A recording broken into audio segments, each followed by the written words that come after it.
Hello guys, this is Simran Yadav. Welcome back to my YouTube channel that is Simran scope. आज basically हम लोग entity find करने वाला है। एंटिटी क्या होता है?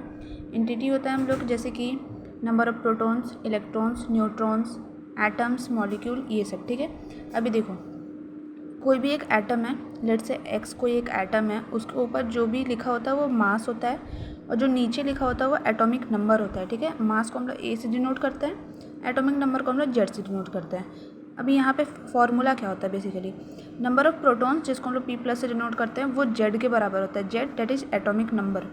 नंबर ऑफ न्यूट्रॉन जो होता है, जिसको एन यू से डिनोट करते हैं क्योंकि उसमें कोई भी चार्ज नहीं होता है, वो ए माइनस जेड के बराबर होता है। A that is mass number, Z that is atomic number. Okay, number of electron जो होता है उसको, वो जो होता है वो Z minus that is atomic number minus charge with sign. Charge with sign का मतलब क्या है?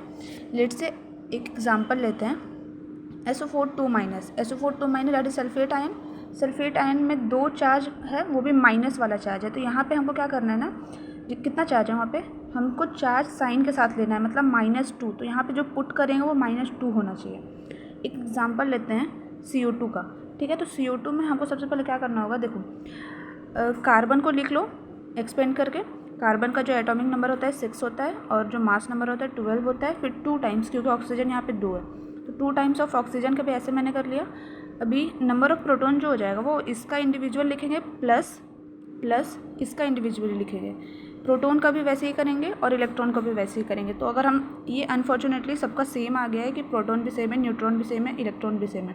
बाकी केसेस में ऐसा ही होता है एज इट इज़, बस आपको साइन का यहाँ पे ध्यान रखना, विथ साइन। मैं वापस से बोल रही हूँ, यहाँ पे विथ साइन डालना है आपको। I hope you got it. Thank you.